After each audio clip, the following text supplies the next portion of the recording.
In today's episode, we're going to be looking at the Quadlock Tripod / selfie stick, and I'm going to tell you if it's worth investing in, especially if you want to make YouTube videos.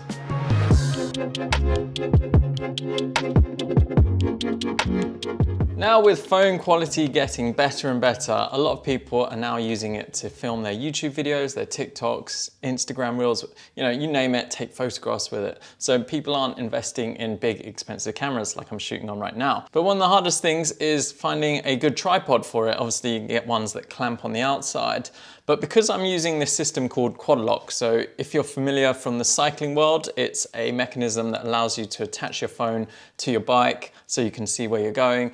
I've even got one in my car, so it's quite a nice ecosystem. The case is all built there, and that's the locking mechanism there. And not long ago, they released this tripod / selfie stick, and look, it just clips on. That's a bit awkward. Come on, there you go. And now I can make all those great TikTok videos or Insta Reels, and then I come and turn it this way and I can use it in landscape mode to film YouTube videos. I've been using it a while now, and if you saw my video where I went gravel riding, the whole of that video was filmed on my iPhone using this Quadlock tripod. But before I get onto the tripod, if you're new to my channel, I am Dan and I like to escape on my bikes and do other various adventures. If that's something that you enjoy, then please do hit that like button and subscribe to my channel, as it helps a lot and I appreciate it so much. So a few features of this Quadlock tripod is the handle. It's really good, it feels very secure in your hand, so it feels like it's not going to slip away or drop. I've got a good grip on there. Also, it extends to 19.5 centimeters, so you've got a good extension there, so you can get those really far selfie shots, or if you want to creep and get over the top of something, you can. Obviously, it's got fold up legs. You have to move the tripod up so that it will sit flush on the floor. There you go, you've got 3 legs. It's pretty secure on a flat surface. And then also you can pivot up and down, so you can angle the way you want your camera to be. So go down all the way, or all the way up and around the other side. So it's quite handy when you want to get some nice shots and then angle the camera like that. A good feature is, obviously, if you're using it in the selfie stick mode, you might risk of dropping it. So it's got a loop in the back, so you can put a strap around your wrist, so that if you do accidentally let go of it, it will be caught by your wrist. A good thing is if you're switching between portrait and landscape, it's easy to do. Just pull this lever down and then twist, and then you're back there. So you've got multiple options when you're filming between YouTube or doing Reels, Stories, Shorts. Everyone seems to be filming in 9x16 now. So the pole. It's quite a good feature, and look, I can just quickly tilt that up to me. If I want, I can get some nice shots down there. So it's like that, then just quickly turn it back up. There you go.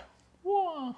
And the biggest feature from this tripod is it's using the Quadlock system. So it is pretty secure in there, and it's not gonna fall out. Look at that. It's designed to go on motorbikes, bikes, so it's held on pretty secure. As for negatives of this tripod, the biggest one being, these bolts, pivot bolts here, where you're twisting it up and down, there's no adjustment points. So, on here, there's an Allen key. So if you do ruin this, you can take it off and then put it back on. But there's no way to adjust it. So say over time, this gets really loose, what are you gonna do? How are you gonna tighten that up? And I think that's a big flaw for this. I think if that does loosen over time, then this is kind of rendered useless as a tripod. Also, you can see I've already snapped the plastic while I was cycling and trying to compress it back. I think I pushed it the wrong way and then pushed it a bit too hard, and it snapped off already. So, as for build quality, I don't know how long this is gonna last. The other thing is, when the tripod legs are down, they don't really do well on uneven surfaces. You have to really find the balance point, especially when it's in its high mode up like that, because the weight is all the way up here. So it's putting a lot of pressure on these tripod legs, and they don't extend far enough to give it a good balance on uneven surface. It's quite a struggle to put this on and off with just one hand. You can push it on, but if I want to twist it, I have to use both hands and change between modes. So it means when I'm cycling, I have to just keep the tripod on in one mode. So I have to either switch like that or go like that if I want to film like 9:16 portrait or switch to go landscape. And you know, it's just a little thing, but you know, I want to be able to do things easily when I get this tripod out and when I'm filming, especially when I'm riding along. I haven't seen a tripod that clips on and off really easily. So, you know, until I find that one, I'm gonna stick with this.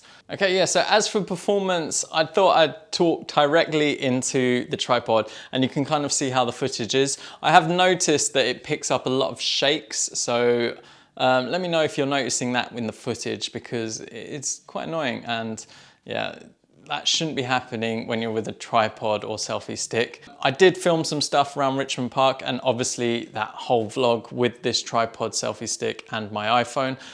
So I'll put some of that over the top while I'm speaking. But yeah, did I enjoy it? I don't know. It's kind of a hard one. I don't know if it's worth buying unless you've already got the Quadlock system. There are more sturdier tripods out on the market, but you do have to have an attachment to your phone in order for it to be clipped on. So if you do have this Quadlock system, it's really nice and easy to attach and you don't have any extras on top. The only thing is it can get quite expensive if you don't have this system already, because you have to buy the tripod plus a case as well, and then you might as well get something for your bike or car if you want to have it in there.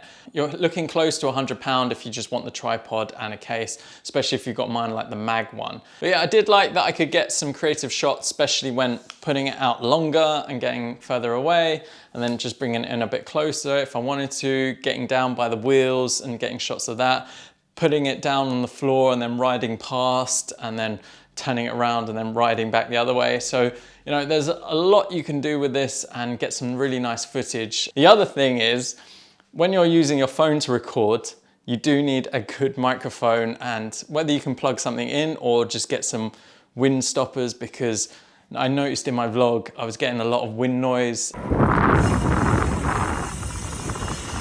And, you know, having a microphone like this, but then you know, that's another attachment to your phone, something that could fall off while you're cycling. So maybe getting an external recorder and then syncing up the audio later on. But yeah, that's it for today's episode. Let me know what you thought of this Quadlock tripod. Is it something that you're actually going to consider buying after seeing this review? And do you use the whole Quadlock system? I really love it for being on the bike as well, and also in the car, because it holds it very nicely and securely. But yeah, this tripod, I'm not really sold on yet. If you enjoyed the video, please do give it a thumbs up and subscribe to my channel, as it helps a lot and I appreciate it so, so much. Hope you're staying safe, staying positive, having fun, and I shall see you in the next one. Stay and climb. Let's do this.